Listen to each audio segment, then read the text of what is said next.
नमस्कार दोस्तों, welcome back to our channel. Friends, मैं आप सबका अपने चैनल स्टॉक्स फॉर लाइफ पे बहुत स्वागत करता हूं। Welcome to STFL family. The family में बस बात की जाए, रिलायंस इंडस्ट्रीज लिमिटेड अपने आप में बहुत बड़ी कंपनी है और खासकर दोस्तों कल इनके नंबर्स आए थे। तो कल नंबर्स तो मैंने 8 मिनट 9 मिनट में ही पढ़ के बता दिए और नंबर्स काफ़ी बेहतरीन थे।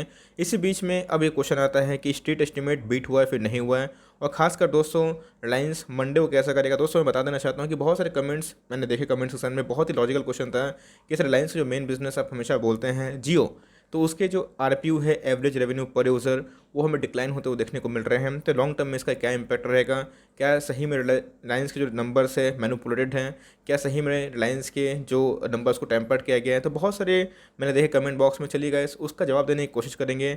और उसके बाद मैं अपना अनबायस्ड ओपिनियन शेयर करूंगा वीडियो के एंड में कि मैं क्या करने वाला हूं, क्योंकि एक दो जगह पे रिलायंस के जो बिजनेस है वो अच्छा नहीं कर पाए हैं और एकदम वो लॉजिकल क्वेश्चन है। तो यस, उसका सोल्यूशन भी है, इस बात को आप नोट करके चलें कि अगर रिलायंस के जियो बिजनेस ने उतना रेवेन्यू नहीं किया तो कौन सा वो ट्रिक है जिससे दोस्तों वो आगे कर सकते हैं। बिकॉज आपको पता है मैंने बहुत बार कवर भी किया है और मैंने गाइस भारतीय एयरटेल पे स्विंग ट्रेड कॉल भी दिया है, खुद माल भी बिठाया है, क्योंकि भारतीय एयरटेल हर एक फ्रंट में डिटेल बिजनेस में रिलायंस से अपकमिंग कुछ क्वार्टर में आगे रहने की उम्मीद जताई जा रही है और लास्ट एक दो क्वार्टर में वो बीट करी है। तो इसी बीच में रिलायंस को बहुत बड़ा झटका देखने को लग रहा है। लेकिन यस, लॉन्ग टर्म में अगर वो झटका लगता भी है तो याद रखिएगा डुओपोली ही देखने को मिलेगा, बिकॉज वोडाफोन आइडिया में भी बहुत लॉन्ग टर्म सर्वाइव नहीं कर सकता। तो क्या कमेंट्री आ रही है ब्रोकर्स की और इसका क्या सोल्यूशन होगा, मंडे को बाजार खुलते ही क्या रिलायंस की दिशा हमें देखने को मिलेगी। चलिए गाइस, बहुत कुछ सीखने को मिलेगा। चैनल फर्स्ट टाइम होंगे सब्सक्राइब कर सकते हैं इस तरह क्वालिटी कंटेंट को सबसे पहले एक्सेस करने के लिए।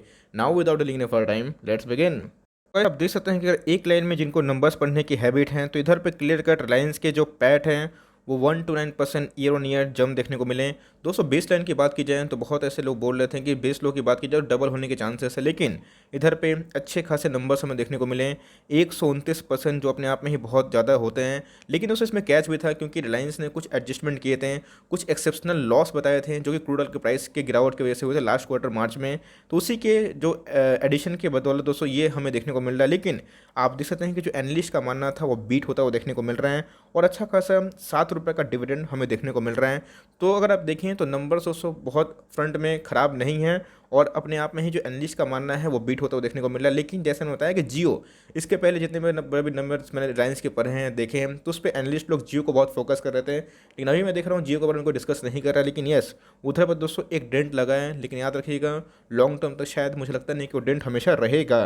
वैसे उसको कवर करने से पहले अगर आप देखें तो क्लियर कट अगर हम लोग देखें तो कॉन्सोलिडेटेड प्रॉफिट बात की जाए, कॉन्सोलिडेटेड नेट प्रॉफिट की बात की जाए तो 14,995 करोड़, मतलब 15,000 करोड़ के आसपास हमें देखने को मिल रहा है, जो कि एनालिस्ट की मानी जाए तो वो हमें 200 650 करोड़ के ऊपर देखने को मिल रहे हैं। 650 करोड़ बहुत एनालिस्ट का मानना था कि वो कम होगा, जो कि हायर देखने को मिल रहे हैं। तो ये एक बिजनेस अपने आप में बहुत बड़े कॉन्ग्लोमरेट में काम करती है, बिकॉज लाइन्स के 4 मेन बिजनेस हैं, उसमें एक O2 से बिजनेस, आपको पेट्रोकेमिकल ऑयल रिफाइनिंग देखने को मिलता है। उसके बाद अगर आप देखें दोस्तों तो रिलायंस रिटेल बिजनेस और जियो बिजनेस है ना, तो ये 2 नए बिजनेस हमें देखने को मिलते हैं।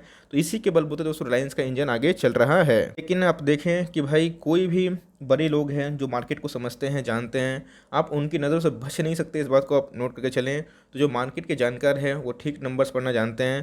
तो इधर पे रिलायंस जो Jio is making less money of it subscriber then it did 12 months ago. तो गाइस याद रखिएगा रिलायंस को तो वैल्यूएशन बढ़ा है तेज़ी से, क्योंकि रिलायंस जियो में, रिलायंस रिटेल में भर भर के पैसे आए थे। जियो का स्टेक सेल हुआ था, बड़े बड़े फेसबुक से लेके सारे सिल्वर लेक से लेके सारे बड़े बड़े जितने टेक कंपनी है सब ने हिस्सा लिया था। तो जियो को देख के लिया था, इस बात को आप नोट करके चलें।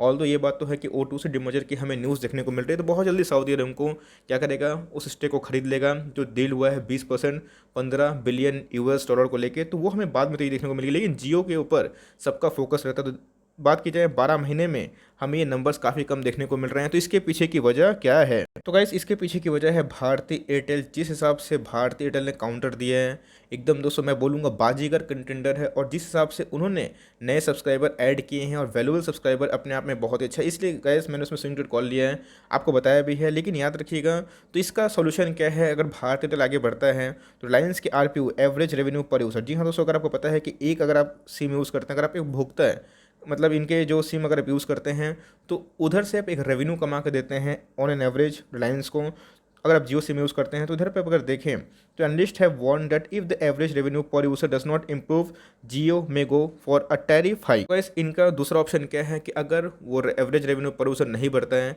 मीन्स नए सब्सक्राइबर को और एडिशन नहीं कर पाते हैं जितना अप टू द मार्क है, तो इनको टैरिफ हाई करना पड़ेगा और उसकी वजह से शायद देखना पड़े। तो ये दोस्तों बीइंग जियो यूज़र तो ये थोड़ा सा कठिन है, बट हाँ अगर रिलायंस ये करता है तो बीइंग अ शेयर होल्डर ये हमारे लिए अच्छा होगा। लेकिन अब देखें तो Reliance Jio has reported a decline of nearly 4% of the net profit of 3508 rupees in crore. मतलब रिलायंस के जो जियो के बिजनेस में 4% डिक्लाइन देखने को मिल रहा है।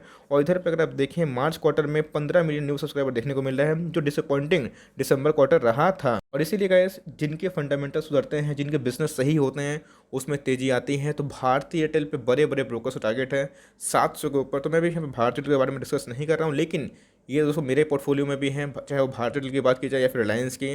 लेकिन जिस फ्रंट से रिलायंस को बीट कर रहे हैं वो अपने आप में ही बहुत बड़ी बात है। मैं जियो की बात बोल रहा हूँ, तो ये अपने आप में ही एक डिसअपॉइंटिंग है। तो मार्केट इसको कैसे रिएक्ट करता है ये देखना होगा। लेकिन यस, चार्ट पे क्या कंडीशन इमर्ज हो रही है, क्या डिलीवरीज कंडीशन है, और मुझे क्या लगता है करना क्या होगा, बिकॉज इसमें लगता है कि प्रॉफिट बहुत ही अच्छे हैं, 7 रुपये का डिविडेंड भी है। लेकिन रिलायंस जो जियो है मेन बिजनेस, वहाँ पे डिक्लाइन देखने को मिल रहा है। तो मार्केट इसको लेके शायद थोड़ा नेगेटिव रिएक्ट कर दे, करता भी है तो भाई मौके से कम नहीं मिलेगा। क्योंकि इसके पहले अगर रिलायंस के बारे में डिस्कस करें तो बीच में 1850-1900 के आसपास आया था, 1900 के लगभग में देखने को मिल रहा था। उधर पे एक एकोमोडेशन की रिकमेंडेशन हमने दी थी। उसके बाद रिलायंस का शेयर प्राइस 2000 के ऊपर देखने को मिला। और उसके बाद अगर आप देखें तो निफ्टी में लास्ट डे गिरावट की वजह से रिलायंस का शेयर प्राइस भी गिरा।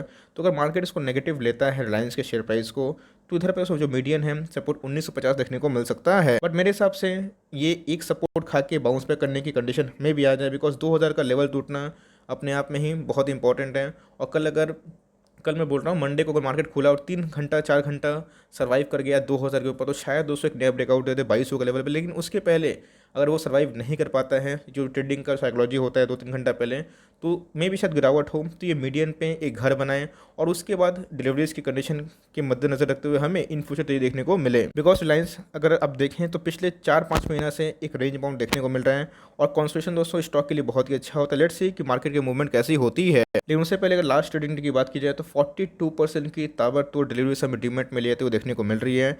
मतलब 91 लाख शेयर ट्रेड हुए हैं, उसके अगेंस्ट में 39 लाख जो शेयर्स है वो हमें डीमेट में जाते हुए देखने को मिल रहे हैं। तो गाइस मैंने अपना अनबायस्ड ओपिनियन शेयर किया।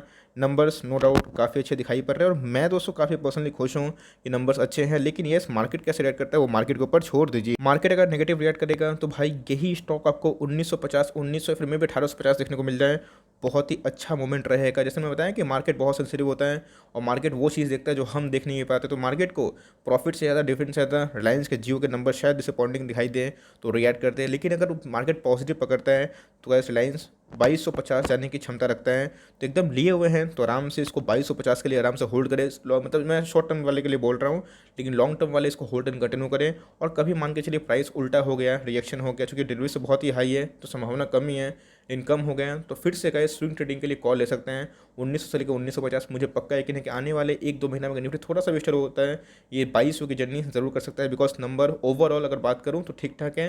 रिलायंस जियो के फ्रंट में थोड़ा डिसअपॉइंटिंग देखने को मिल रहा है। लेट्स सी मार्केट सुप्रीम में वो क्या रिएक्ट करता है। बट दोस्तों मैंने आपको पॉजिटिव फ्रंट बताएं और नेगेटिव फ्रंट बताएं और ऐसे ही दोस्तों रिजल्ट को पढ़ा जाता है और देखा भी जाता है। आई होप दोस्तों वीडियो आपके लिए हेल्पफुल है, कंटेंट सही लगा तो लाइक कर दीजिएगा। चैनल फर्स्ट टाइम होंगे तो याद से सब्सक्राइब करना ना भूले। फर्दर कोई डाउट उसको ड्रॉप कर सकते हो, कोई स्टॉक रिव्यू चाहिए उसका नाम भी ड्रॉप करना ना भूले। I would love to make a video on your demand. Guys मिलते हैं जल्दी ही, तब तक के लिए bye, thanks for watching friends, God bless you all.